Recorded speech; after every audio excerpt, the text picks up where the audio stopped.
Pues en esta oportunidad, mis amados hermanos, queremos continuar con nuestra meditación de las bienaventuranzas, ¿verdad? Conocido también como el Sermón del Monte. Como les había dicho anteriormente, yo desde el año pasado estaba con esta intención, con este deseo de poder compartir a la iglesia sobre estos aspectos, porque muchas veces han sido mal interpretados, ¿verdad? Han sido no solamente mal interpretados, o muchas veces mal aplicados, o en otras ocasiones ni siquiera se toman en cuenta. Y por ejemplo, yo recuerdo hace muchos años cuando se nos hablaba de bienaventurados los pobres, y todo, yo pues no dejaba de imaginarme que cuando se habla de los pobres, pues se habla de los pobres que están allí en la calle, de aquellos que no tienen dinero, de aquellos que les hace falta, ¿verdad?, para suplir sus necesidades. Y como dije cuando compartíamos esto, antiguamente habían grupos sociales que se aprovechaban de ese versículo como para decir: desen cuenta que Dios tiene cuidado de los pobres, ¿verdad? Y aquí en este país el capitalismo se ha agarrado todo el dinero y ha dejado a los pobres más pobres. Pero en realidad nuestro Señor Jesucristo no se refería a esos pobres. Decía: bienaventurados los pobres de espíritu. Así que ya con solo eso, hermanos, cambia todo. Por lo demás, quiero decirles también de que esa primera parte, y por eso también estoy haciendo mención de bienaventurados los pobres de espíritu, diríamos, hermano, es la plataforma, es la base para que todas las demás bienaventuranzas, hermanos, tengan sentido, tengan valor, ¿ve? Porque cuando se habla de los pobres y se habla de los pobres de espíritu, a partir de ahí comienzan otro tipo de bienaventuranzas, como por ejemplo cuando se dice bienaventurados los que lloran. Pero ¿quiénes son los que lloran? Ya vimos que no cualquiera que llora, ¿cómo se llama? Dios va a consolarlo, ¿verdad? No después de haber visto una película que le conmovió sus sentimientos y que usted se puso a llorar, ya por eso ya Dios va a enjugar esa lágrima. No, el Señor no va a atender cualquier tipo de lágrimas. Estamos hablando, bienaventurados aquellos que lloran, los que son llorones, pero espiritualmente hablando. Así que eso ya cambia el panorama. Hoy nos toca ver un tercero, y tiene que ver con aquellos que son mansos. Y vamos a ver a qué se refiere con los que son mansos. Y para eso yo quisiera, ¿verdad?, si fueran tan amables de acompañarme una vez más al capítulo 5 de Mateo. Dice la palabra del Señor: viendo la multitud, subió al monte, y sentándose vinieron a él sus discípulos.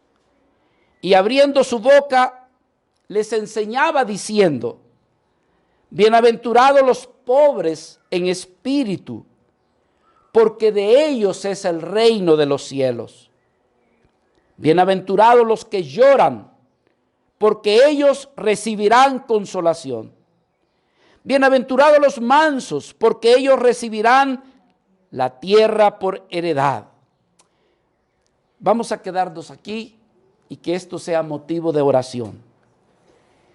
Padre, en esta oportunidad, una vez más estamos abriendo tu santo y precioso libro.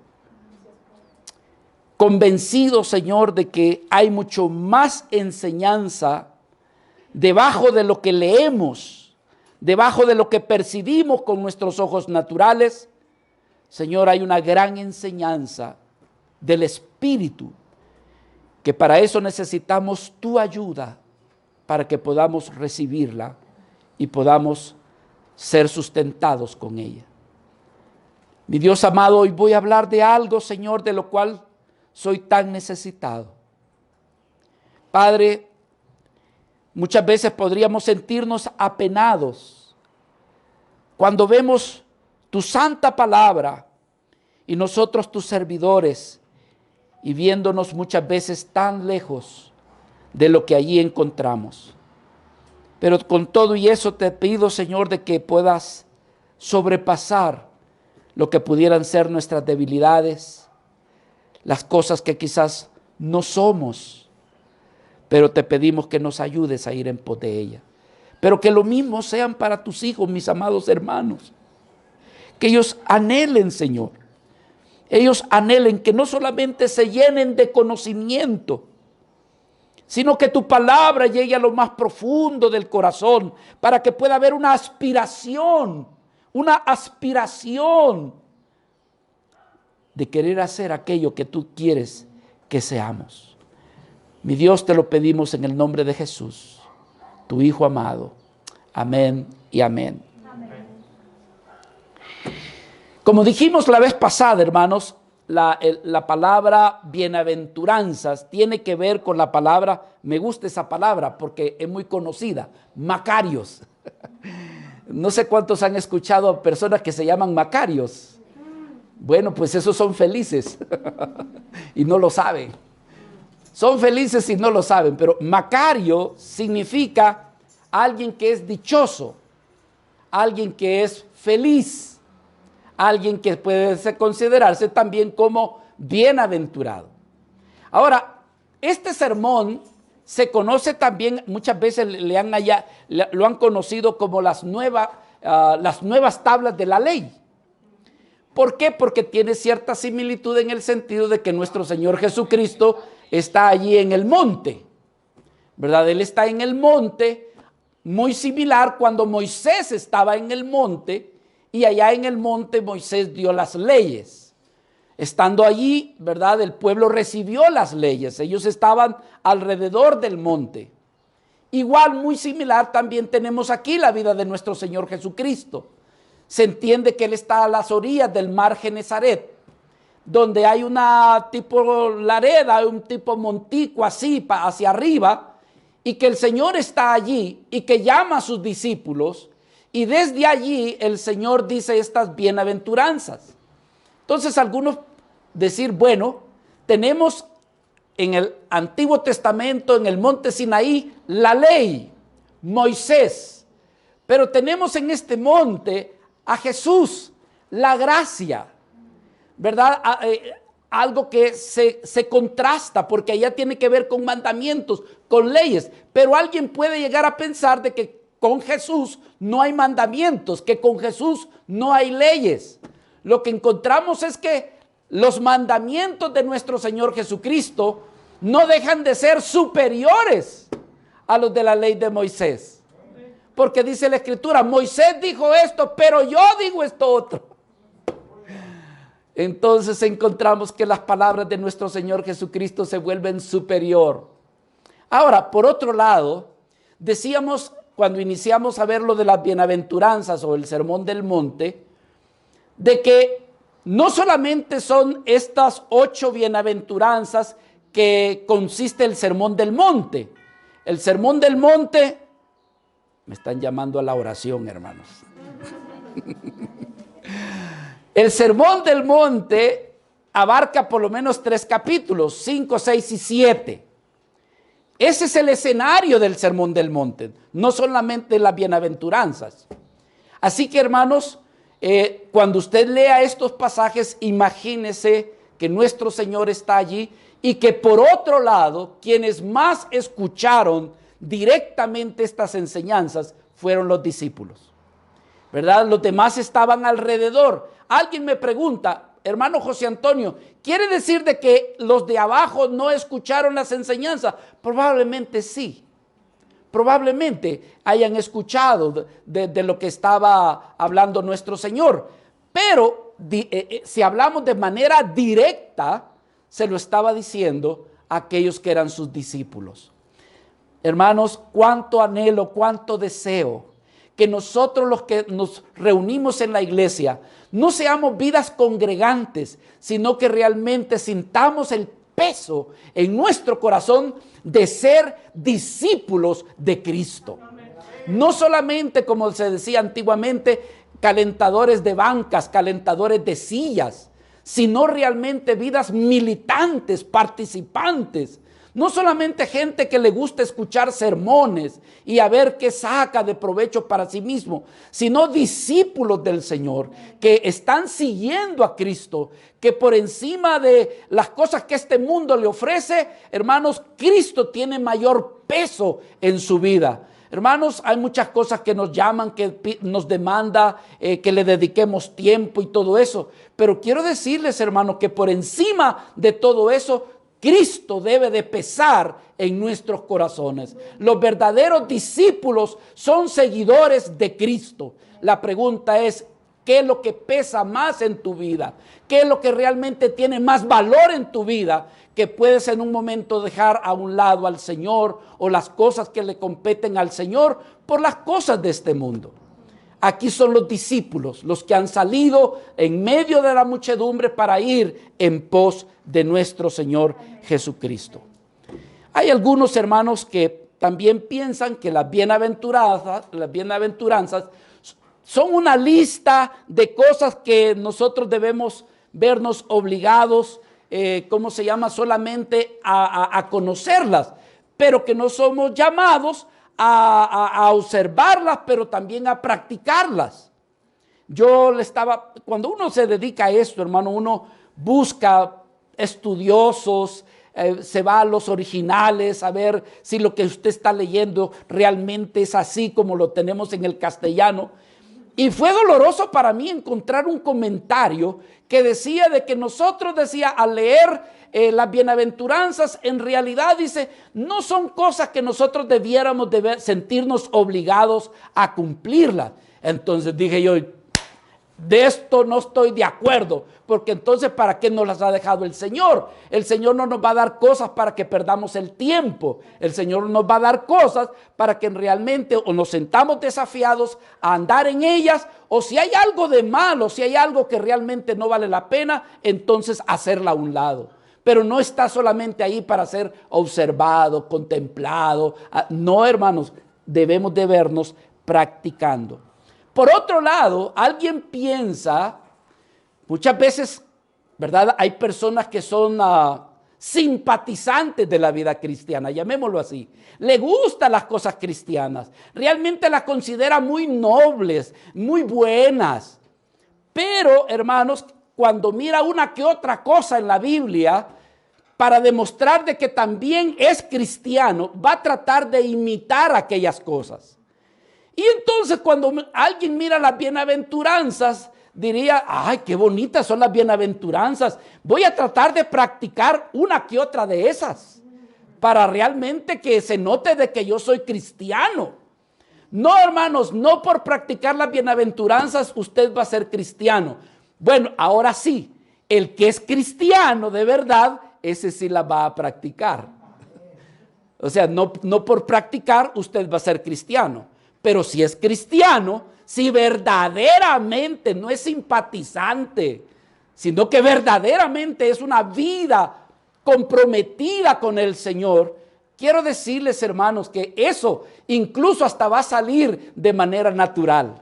¿Por qué? Porque forma parte de su ser, es la sustancia, es la naturaleza, es la vida, es el Espíritu de Cristo en usted que se manifiesta de esta manera a través de lo que podríamos decir las bienaventuranzas. Ahora, hablando de las bienaventuranzas, uno se pregunta, ¿y para qué están esas bienaventuranzas? Yo no sé, hermanos, hay veces uno se pregunta cómo hacen los laboratorios para distinguir dónde están los virus o dónde está lo que le afecta o lo que le hace falta. Y realmente, hermanos, lo que ellos tienen es, ellos tienen sus técnicas, ¿verdad? Toman una muestra y luego combinan varias cosas. Los químicos que son de contraste y luego más la luz, más el aumento y se logra diferenciar entre lo que es normal y lo que es anormal. Pues le tengo una noticia. Las bienaventuranzas son un colador. para ver si usted es de veritas o de mentiritas. Así que las bienaventuranzas, hermano, es para ver si usted es un simpatizante o es un practicante. Las bienaventuranzas sirven, hermanos, para realmente mostrarnos dónde es que estamos. Y ese es el gran valor. Y yo sabía eso yo les quiero ser honesto, hermanos. A pesar de que estuve en un instituto, en un seminario, nunca antes yo había estudiado las bienaventuranzas como lo estoy haciendo hoy. Bueno, desde el año pasado. Como dice, teníamos algo ahí guardado y ya veíamos. Y por eso yo sentí la necesidad de compartirlo a la iglesia. Pero ahora que quizás el Señor me está dando la oportunidad, o es el tiempo del Señor, tenga que ver con ustedes esto de la bienaventuranza. Y le digo, hermano, la bienaventuranza es un colador, es un material de contraste para ver si usted realmente es alguien que, pues sí, me gustan las cosas de Dios. Sí, ¿verdad? La verdad que andar en las cosas de Dios es sano, es correcto. Simpatizante. Es alguien que anda así alrededor de la colmena, pero no está en la colmena. O como un zancudo que andaba anoche conmigo. Andaba ahí, yo dije, no me deje estudiar, decía yo. Y hasta que lo agarré. Entonces, hermano, ¿qué somos? ¿Qué eres tú? Y no te sientas mal, ni te vayas a sentir molesto conmigo, por favor. Yo te amo mucho. Pero es para distinguir, ¿verdad? Así que decimos que, por ejemplo, fíjese que la bienaventuranza, hablando de esto, ¿verdad? No deja de presentarnos un contraste. Un contraste tiene que ver como una diferencia entre uno y el otro. Entonces, las bienaventuranzas, una de las cosas que hace es presentarnos un contraste entre aquello que es la felicidad de Dios y aquello que tiene que ver con la felicidad del mundo. Mire, por cierto, ¿verdad? No le habíamos dado la bienvenida a Mamá Rafa, ¿verdad, hermanos? Démosle la bienvenida a Mamá Rafa, hermanos. Qué linda. Queremos decirle a Mamá Rafa que nos da gusto tenerla por aquí. Que Dios nos la bendiga. Es el ejemplo de una mujer que quiere estar allí oyendo del Señor, a pesar de sus enfermedades, de sus achaques, ¿verdad? Por eso es que damos gloria al Señor. Bueno, sigamos. Entonces, hermanos, decíamos que la bienaventuranza o los felices, pues hace un contraste entre lo que es la felicidad de este mundo y la felicidad de los que son los cristianos. La felicidad de los cristianos es distinta a la felicidad de lo que el mundo tiene. Y por eso es que aquí el Señor dice, bienaventurados los pobres de espíritu, porque de ellos es el reino de los cielos, dice. Y los que son acomodados y adinerados, dice, vaya, entonces yo no voy a ser feliz. Pero yo soy feliz, dice, porque tengo mi ranchito ahí en Cancún. Yo soy feliz, dice, porque ya, ¿verdad? Tengo mi dinerito y quiero lo que se me antoja, los deseos de mi corazón yo los cumplo, yo con eso soy feliz. Vaya, pues, dice, que aquellos que son pobres sean felices como Jesús dice y yo voy a ser feliz como yo quiero. Sí, pero la pregunta es, ¿cómo termina la felicidad de este mundo? Y cómo termina la felicidad de aquellos que aman a Dios y que han decidido seguir a Dios. Entonces, hay un contraste de todo eso, ¿verdad? Por ejemplo, hermanos, el mundo le llama, ¿cómo le llama feliz o bienestar? Bueno, hermanos, cuando son famosos, hay gente, hermano, que prefiere, mire, yo he oído de gente que es artista, que prefiere vivir en la pobreza, pero se alimenta de los aplausos, fíjese. O sea, la fama, el reconocimiento, ese tipo de cosas como que le satisface, le llena. Pero eso es cascajo, hermano. No sé si se entiende la palabra cascajo. Sí. Eso no tiene sustancia. Eso realmente, hermano, es pasajero. Es como nubes que se las lleve el viento. El Señor habla de otro tipo de felicidad. Pero la gente es feliz, hermano, si tiene dinero. Y aquí el Señor está diciendo que es felices son los pobres. Sí que es un contraste. Porque los que tienen dinero dicen, ay, si yo tengo dinero soy feliz. Cualquier problema que se me presenta lo pago. Choco, pago. Me enfermo, pago. Mi hijo tiene un problema, pago. Y parece que soluciona todos los problemas con dinero. Y con el Señor es al revés. Son felices los que son pobres. Y los que son pobres de espíritu. El mundo es feliz si tiene comodidad, si tiene confort. Pero el Señor está diciendo que no. Que son bienaventurados los pobres. Los ricos se sienten felices si tienen seguridad financiera. Ahora, estas cosas de las que yo les estoy diciendo, hermano, decimos pues que son diferentes, ¿verdad? ¿Por qué? Porque la perspectiva del que está acomodado mide la felicidad de una forma y los que no tienen la miden desde otra perspectiva. Por ejemplo, hermanos, el mundo, ¿qué sucede si tiene una enfermedad o hay algo que le produce tristeza? ¿Qué es lo que hace? Pone la televisión, va y se mueve por otro lado, o con lo que tiene, hermanos, trata de salir de su tristeza, o toma antidepresivos, qué sé yo. Pero ¿y los que no tienen eso? ¿Saben a quién tienen? Tienen al Señor. Bendito y alabado sea nuestro Señor. Así que, hermanos, por otro lado, ¿verdad?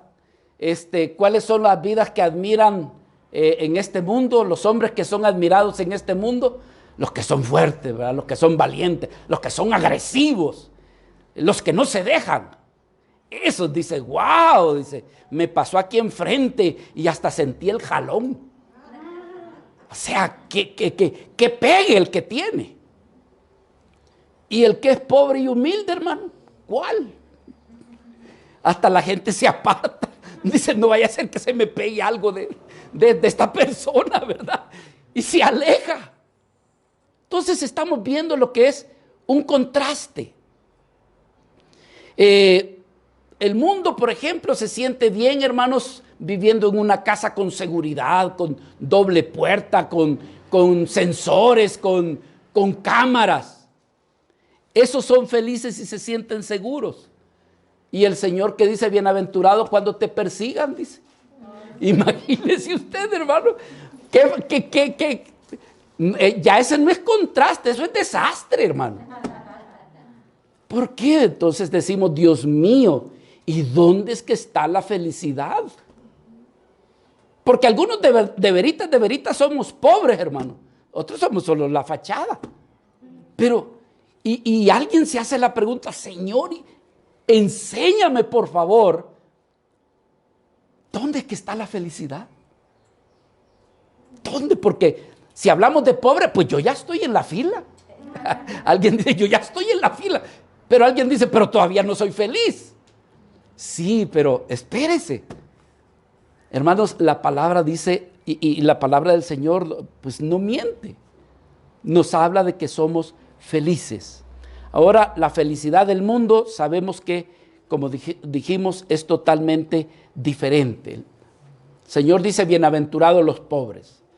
Pero hay mucha gente, hermanos, escritores, filósofos, ¿verdad? Nietzsche decía, por ejemplo, ¿cómo que? Por eso es que Nietzsche, un filósofo, hermanos, que era de la línea comunista y todo esto, decía de que nosotros los cristianos somos tontos. Ojalá que nadie se ofenda, pero él decía, hermanos, que detestaba la filosofía de Jesucristo. Y sobre todo de esto de las bienaventuranzas, bienaventurados los pobres. ¿Cuáles? Dicen, no somos llamados a ser pobres. Nuestra riqueza está en el trabajo. Hay que trabajar. Él hablaba de ser como superhombres. Entonces, lo contrario a lo que nuestro Señor Jesucristo nos enseña. Ahora, este es lo que yo diría un aspecto del contraste dentro de las bienaventuranzas. Pero quiero ver otro aspecto también, hermanos, que tiene que ver con un contraste que forma parte de esto de entre lo que es la bienaventuranza para los que son creyentes y para aquellos que no lo son. Por ejemplo, hermanos, hablando del carácter de la persona, no de lo que tiene y de lo que no tiene.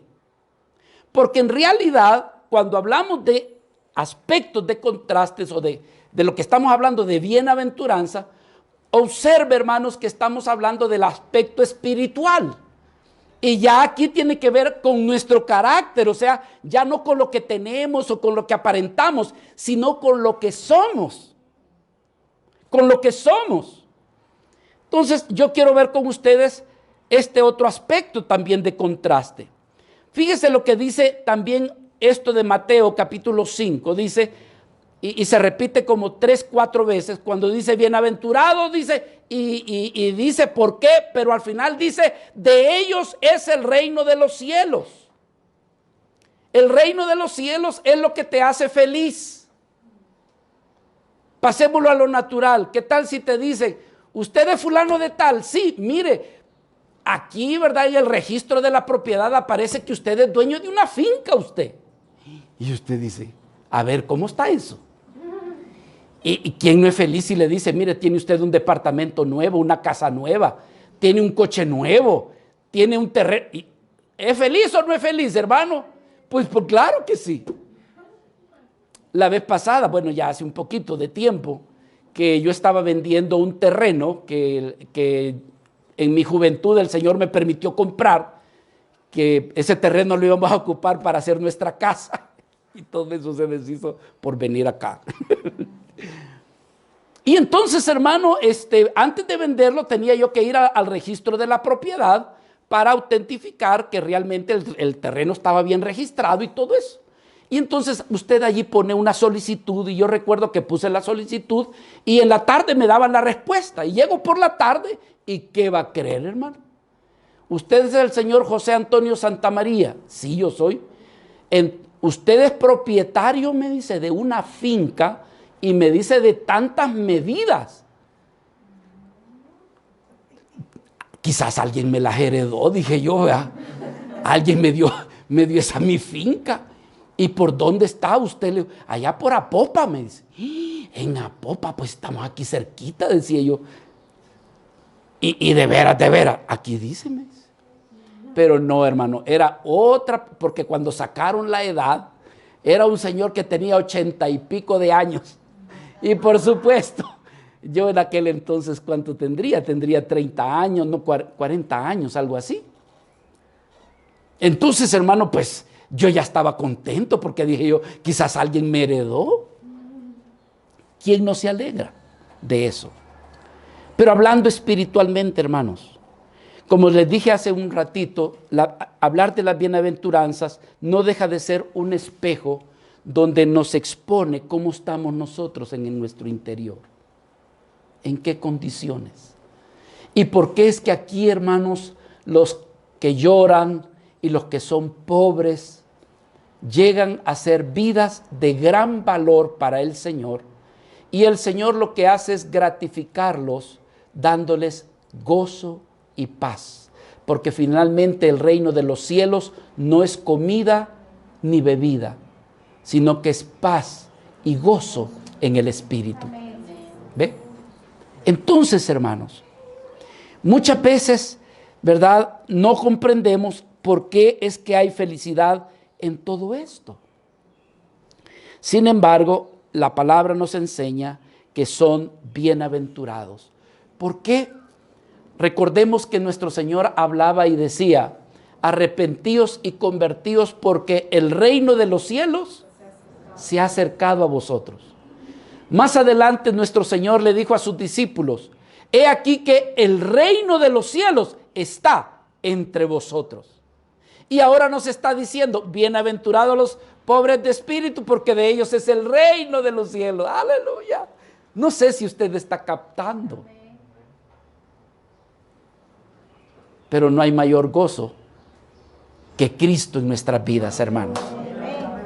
Que ser lleno de Dios. Usted puede ser lleno de intelecto, de un montón de cosas, pero si tú no eres lleno de Dios, no nos impresiona todo lo que tú puedas tener, sean riquezas de distinto índole de riquezas. Pero yo he conocido hace años me van a disculpar, no lo quiero decir de manera despectiva, pero de cariño, un viejito que yo dijera, si yo llegara a ser viejito, así quisiera ser como él.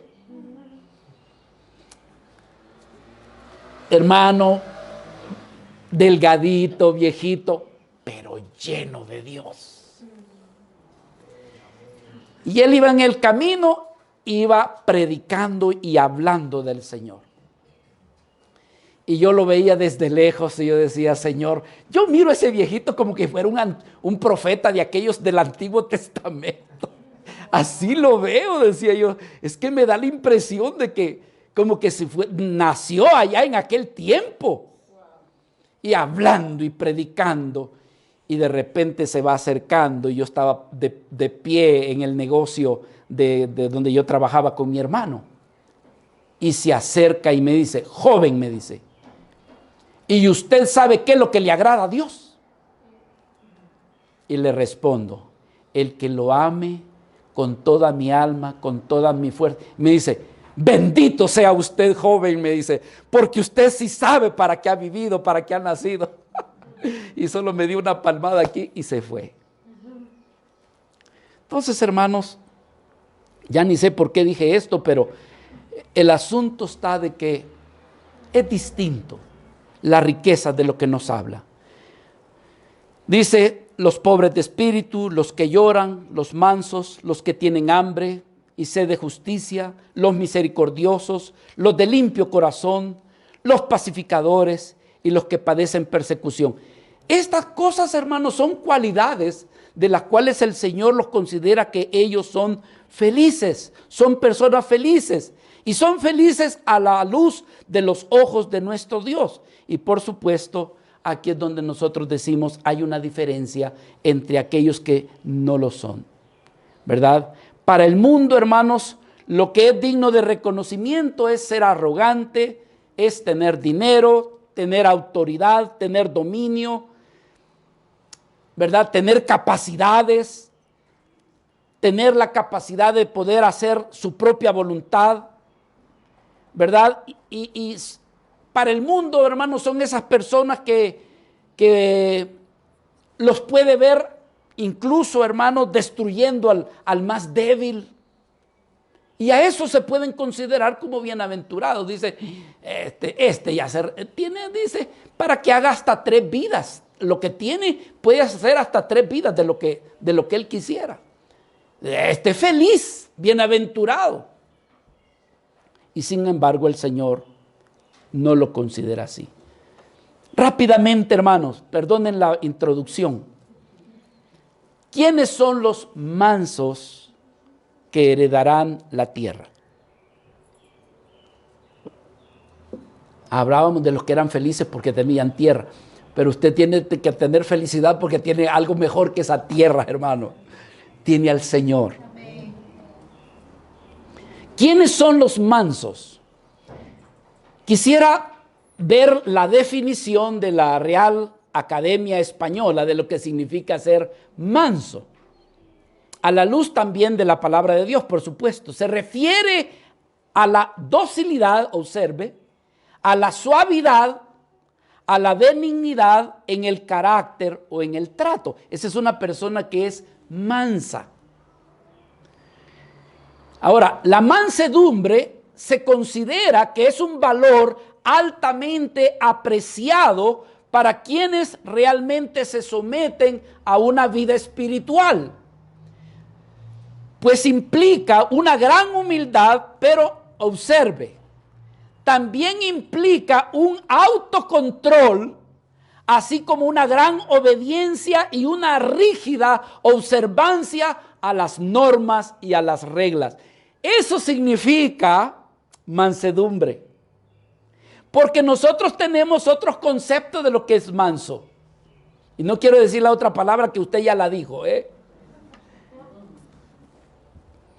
Nosotros tenemos otro concepto.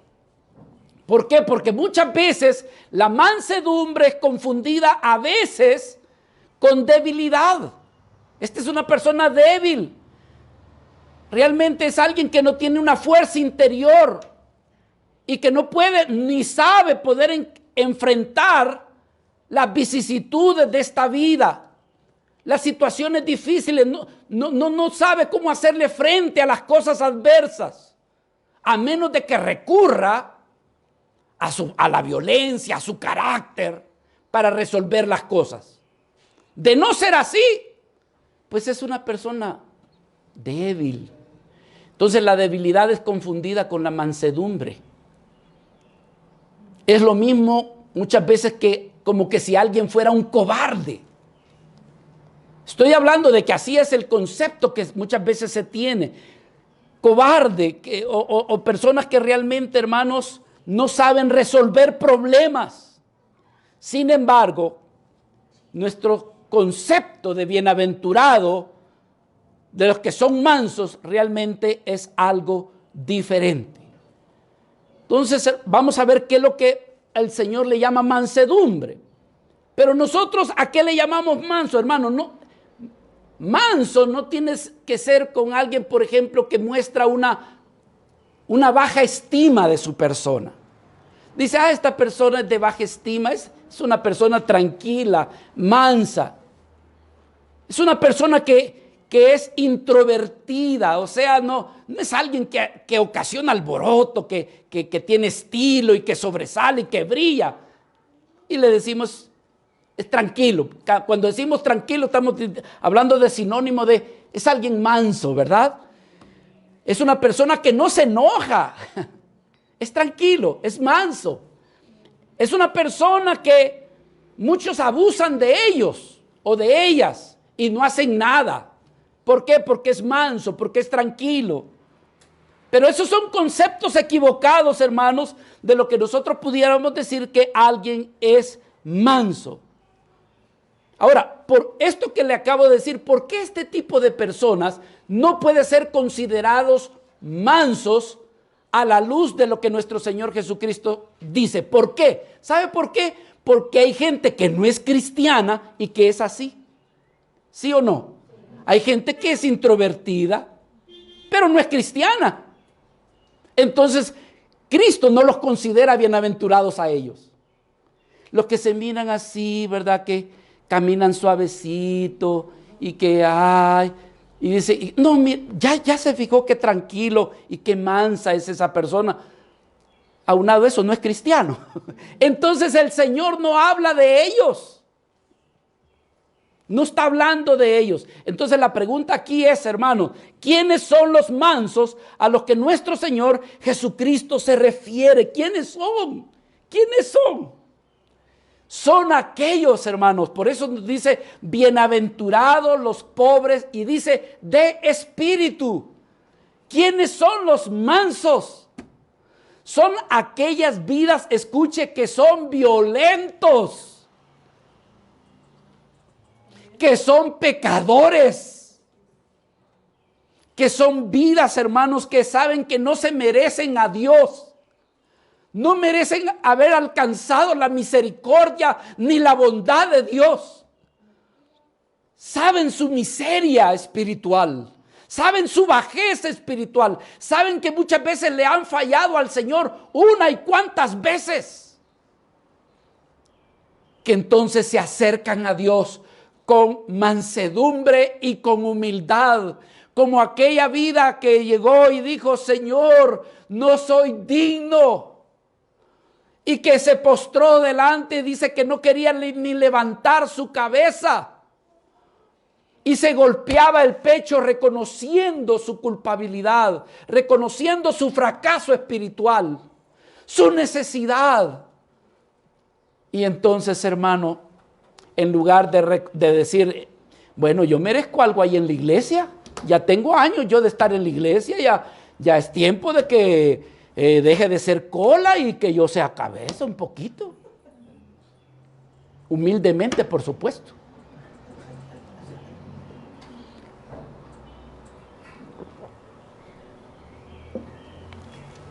Pero el que es manso y humilde es alguien, hermanos, que ha venido a la presencia del Señor y se ha dejado diagnosticar. Y el diagnóstico es cierto, tú no mereces estar aquí, pero te tengo una noticia, vas a estar aquí. ¡Felices! ¿Se da cuenta que la felicidad del Hijo de Dios es distinta a la felicidad del mundo? Esta felicidad no la disfrutan los mundanos. Esta felicidad no la disfrutan los que no son cristianos. No la conocen. No saben de esa felicidad. No saben de la felicidad de aquel que no merece nada y que a pesar de que no merece nada, Dios le da de su gracia. Le da de su gracia. No es como nosotros. Nosotros tenemos, para que alguien realmente sobresalga delante de nosotros, tiene que haber hecho mérito. ¿Sí, no, sí o no, hermano? Sí. Si hasta en el trabajo, no, mire, tráigame su currículum vitae, yo quiero ver allí. Y luego, aunado a eso, las cartas que dan referencia de quién es usted. No hacía el Señor cuando tú le presentas tu currículum. Y dice, mira, esto quizás otro te lo puede recibir porque yo no. Pero no es así, hermano. Pero bienaventurado el que reconoce su necesidad. Bienaventurado el que reconoce que no es digno del Señor, pero que Dios es un Dios que se complace en extender su misericordia. ¿Y a quién lo hace? A los humildes, a los necesitados. ¿Quiénes son los humildes? Los que reconocen su condición. Entonces, ellos, hermanos, ellos. ¿Quiere un ejemplo de eso? Tengo varios, pero me voy a quedar con dos porque ya me comió el tiempo. Es decir, fíjese que los griegos usaban una palabra, déjenme ver si la encuentro, hermanos. Los griegos usaban una palabra para mansedumbre. La palabra griega de ellos es la palabra phraus. Y esta palabra ellos la usaban, fíjese, cuando un caballo había sido dominado, amansado. Es decir, que esos caballos, y mira, hermano, yo he visto, tenía mi hermano, todavía vive mi hermano mayor. Es increíble cómo otros han muerto y ese todavía sigue vivo. Hermano, mi hermano se encargaba de amansar las bestias del campo. Ese era su trabajo. Bueno, aparte de otro, le llevaban ganados, bueyes, le llevaban caballos. Y una vez mi hermano se consiguió una mula que yo nunca había visto, una mula tan grande y tan rebelde. Y mira, hermano, comienza mi hermano. Esa es de él, la mula era de él. A mí miedo me daba ese animal.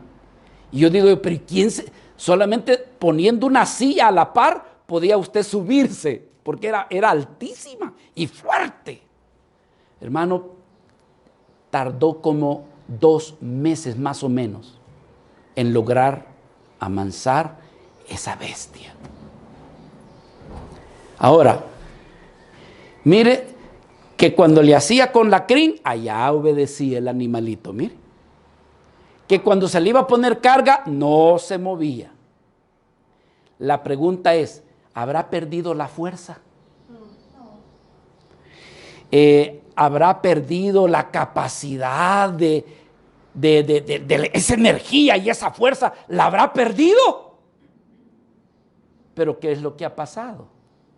Que ahora está amansada. Yo no sé si usted está comprendiendo. Es decir, el manso no es que no deje de ser rebelde, no es que deje de ser pecador, no. Lo que sucede es que ha tenido un encuentro con el Rey de Reyes y Señor de Señores, y ahora todo aquello está sujetado a los pies del Señor. Pero la energía todavía está allí.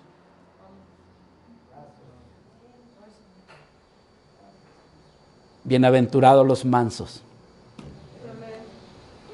Hace poco estuve viendo un video muy chistoso. Llega un perro a una colonia. Un perro, hermano, tipo Rottweiler, bien fuerte y desarrollado, alto. Parece que se había escapado de alguna casa. Llega el perro en la colonia y le salen todos los perritos de la colonia a ladrarle. Guau, guau, guau, guau, por aquí todo un montón. Y el perro tranquilo. Y todos ladrándole alrededor de él. Y el perro tranquilo. Hermano, ni se inmutaba el perro. Pero ese perro tenía la capacidad para doblegar a todos al mismo tiempo.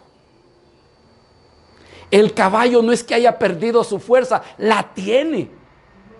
Pero ha sido amansado por el Señor de señores.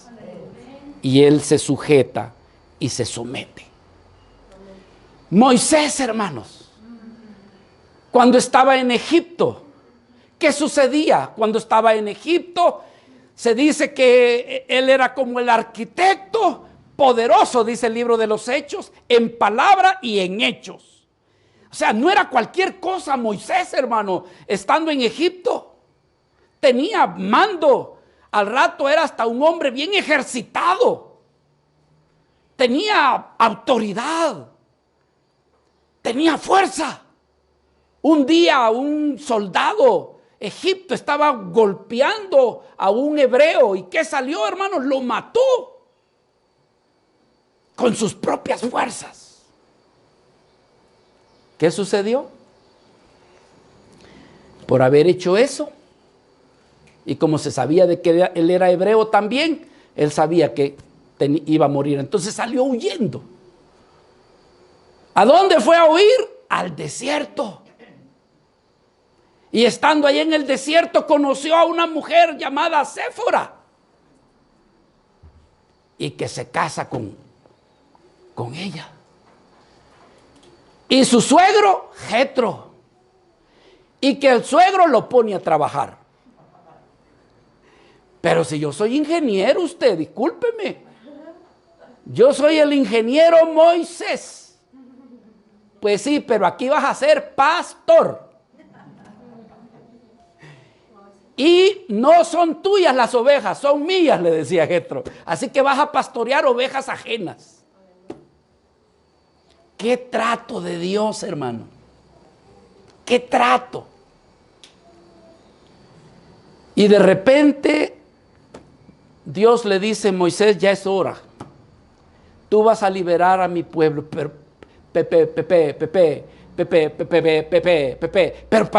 yo no puedo hablar. ¿Cómo voy a llegar yo hasta donde de Faraón? Si soy tartamudo. Bueno, y que no eres el gran elocuente allá en Egipto, pues. Que no eras el mero allá, que no eras el poderoso.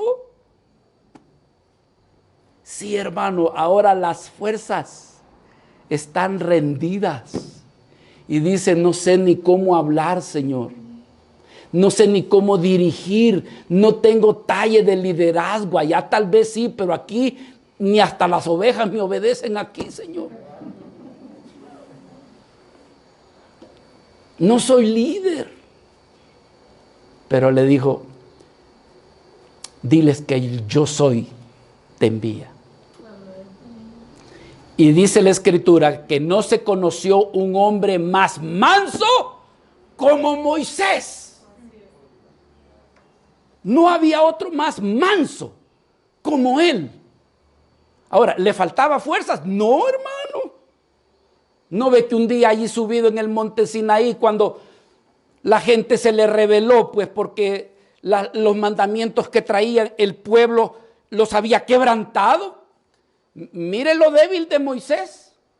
Agarró las tablas, las quebró y se las tiró. El becerro de oro que estaba ahí lo hizo polvito, lo molió. Dígame si usted si eso es un débil.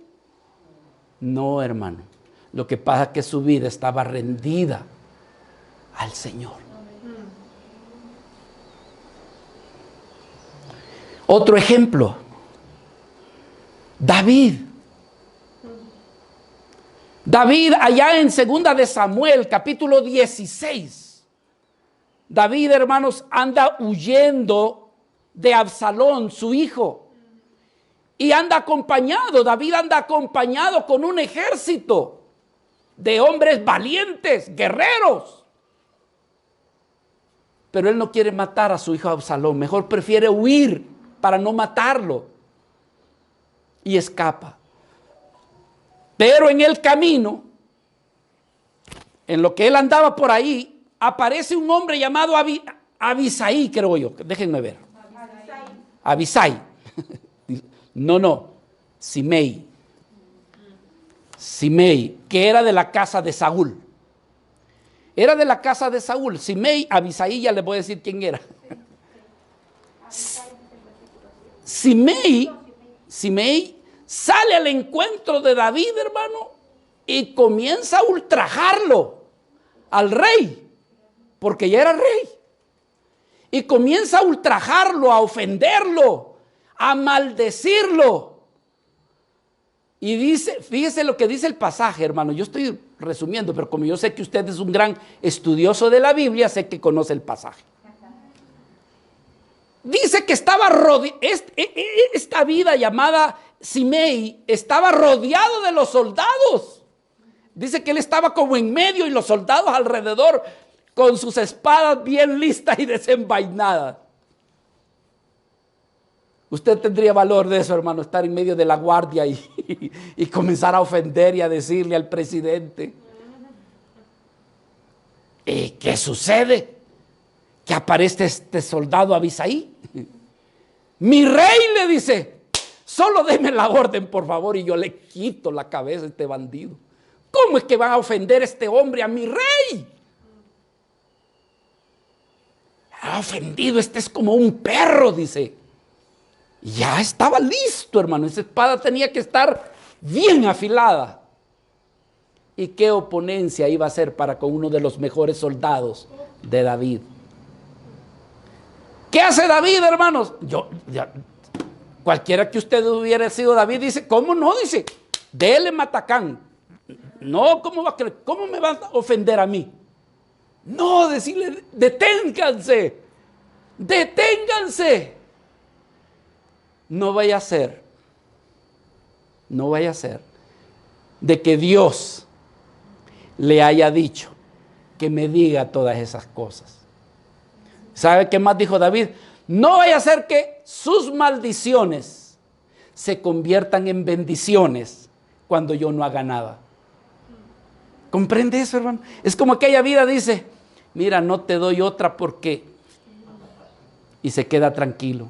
Y el no haber actuado trajo bendición más adelante. ¿Está captando, hermano? ¿Está sintiendo usted que esto es aplicable también para su vida? Que usted tiene la capacidad de contestar, de decir la palabra adecuada, la ofensa directa, la verdad suya sobre la actitud de los demás. Usted tiene toda la razón y sin embargo se queda tranquilo. Bienaventurados los mansos, porque de ellos es la felicidad, es el reino de los cielos. Es decir, es alguien que tiene la capacidad de destruir, de dañar. La energía la tiene, pero predomina el carácter de Cristo en él o en ella. ¿No cree que eso es lo que necesitamos todos aquí, hermano? Por eso es que yo decía, Padre precioso, estoy preparando una palabra de la cual el más necesitado es tu siervo. Donde, Señor, aparecen cosas que quizás no son correctas, pudieran ser cosas injustas o justas también, Pero, Señor, los mansos son aquellos que no actúan de sus entrañas, de esa capacidad, de ese egoísmo, de ese orgullo, sino, hermanos, que encomienda las cosas al Señor en lugar de actuar. Bienaventurados los mansos. Quizás a ti te están haciendo algo o te van a hacer algo que vaya a despertar en ti la energía de reclamar justicia, justicia, justicia. Y en lugar de decir justicia, Señor, manifiéstate tú en este momento. Sé tú y no yo. Señor, no me permitas que el José Antonio, llámese usted como se llama, salga, sino que lo que salga sea tu Hijo Jesucristo.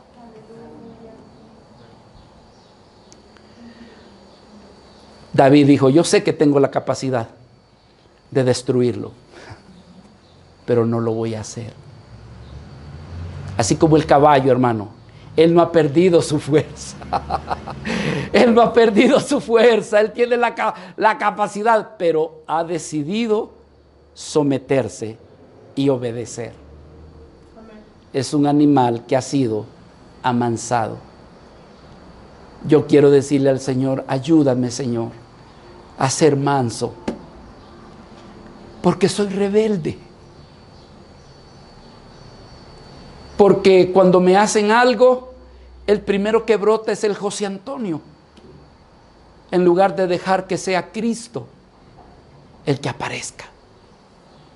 Yo quisiera seguir más, hermano, pero el tiempo me ha alcanzado. Solamente no quiero perder algo más importante, y quizás esto es lo que más valga la pena, porque tenemos de ejemplo a nuestro amado Señor Jesucristo.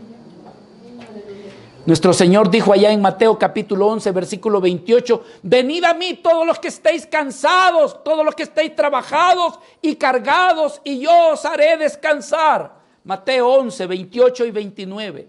Pero el versículo 29 dice, llevad mi yugo sobre vosotros y aprended de mí, que soy manso y humilde de corazón, y hallaréis felicidad. Hallaréis bienaventuranza, hallaréis descanso para vuestras almas. Pero dice, venid a mí, aprended de mí, que soy manso. Tú no vas a aprender a ser manso solo yendo a la iglesia o viendo mensajes por Facebook. Tiene que ver una vida que tiene comunión y que reconoce lo rebelde que es, lo pecador que es, lo necesitado que es, pero que decide venir al Señor y decirle, Señor, tú me conoces, tú bien sabes lo pecador que soy, lo rebelde que soy, lo malvado que soy, pero Señor, yo te amo y quiero ir en pos de ti, dame de tu gracia, dame de tu gracia. Bienaventurado eres porque la vas a encontrar. Bienaventurado eres porque si lloras al ver tu incapacidad, vas a ser consolado por mí, dice el Señor. Tú que eres pobre de espíritu, te hace falta más fuerzas para cumplir mis mandamientos, mis ordenanzas, eres bienaventurado, porque yo sabré perdonar tus pecados y darte nuevo aliento y nueva esperanza para que sigas adelante. No te condeno yo, no te condenaré. Y ahora, bienaventurados los mansos, porque reconoces tu rebeldía, reconoces tu soberbia, reconoces tu orgullo, tu egoísmo, y con todo y eso vienes a mí para aprender a ser manso, a ser manso. Cristo, hermanos, era tan manso que los niños se acercaban a él con toda confianza. Un niño no se va a acercar a un caballo brilloso, hermanos, que da coces. ¿Sabe a quiénes se acercan? A los que son mansos. ¡Ay! Hasta se pasan debajo de la panza del caballo, lo tocan y el caballo allí. Todos se le acercan porque es mansito. Y Cristo, nuestro amado Señor, los niños dicen, por favor, dice, dejen que los niños se acerquen a mí, no se lo impidan. Qué hermoso, hermano. Los enfermos tenían confianza de acercarse, algunos con temor porque quizás lo voy a contagiar de lepra, y el Señor hasta los tocaba. Ese es alguien manso, ese es alguien humilde. Cuando apresaron al Señor, llegaron toda la junta de los que los iban a apresar.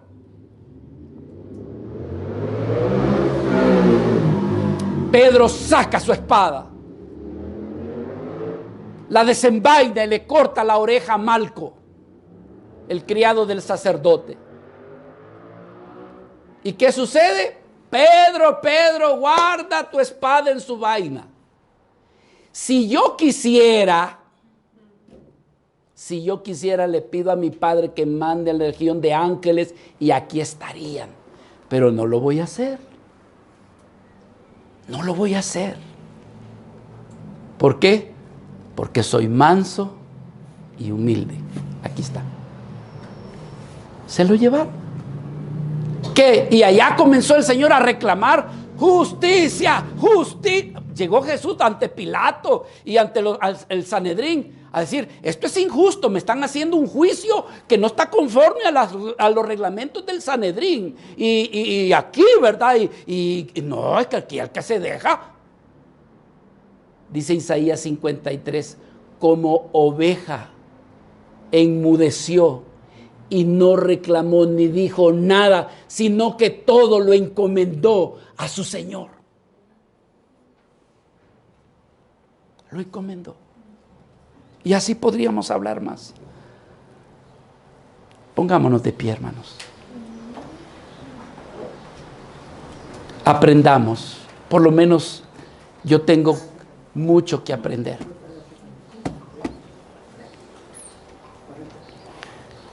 Aprender de nuestro Señor a ser manso y humilde de corazón. Quizás tú y yo tengamos la capacidad de la fuerza de rebeldía, de reclamo y de decir cosas, pero tú lo traes todo al Señor. Todo lo traes al Señor. Y es allí donde el Señor se manifiesta. Felices, bienaventurados, los mansos. Hablar de mansedumbre es hablar también de humildad. Y humildad tiene que ver con reconocer y aceptar lo que uno es. Tú bien sabes quién soy yo, Señor. Pero, Señor, ten misericordia de mí, que pueda encontrar en ti la gracia. ¿Quieres tú encontrar la gracia de Dios? Déjame leerte el último versículo. ¿Quieres tú ser hallado entre aquellos que son felices? Ve lo que dice Isaías 66. Jehová dijo así, dice el versículo 1. ¿Tú quieres ser feliz? Jehová dijo así: el cielo es mi trono y la tierra estrado de mis pies. ¿Dónde está la casa que me habréis de edificar? ¿Y dónde el lugar de mi reposo? Mi mano hizo todas estas cosas, y así todas estas cosas fueron, dice Jehová. Observe. Pero miraré a aquel que es pobre y humilde de espíritu y que tiembla a mi palabra. Dios mira al humilde, al manso, mas al altivo Dios lo mira de lejos. Pregunta para ti: ¿dónde quieres estar? ¿Dónde quieres estar? Padre, en el nombre de Jesús, el mensaje se ha terminado, Señor. Y quizás no lo dije como lo debiera de decir. Yo mismo me veo necesitado, Señor. De todo, Padre, de todo. De todo, Señor. No sé si habrá algún hijo tuyo, alguna hija tuya que haya recibido el mensaje, tu enseñanza. Pero a los que somos tus hijos, a todos los que somos tus hijos, haznos tener un corazón humilde, Señor. Los humildes y mansos serán los que van a ser felices. Los mansos y humildes serán, Señor, los bienaventurados. No los que mantienen la soberbia, no los que mantienen sus propias autoconfianza. El mundo nos dice que creamos en nosotros. El mundo nos dice que la fuerza está en nosotros, cuando todo está en ti, Señor.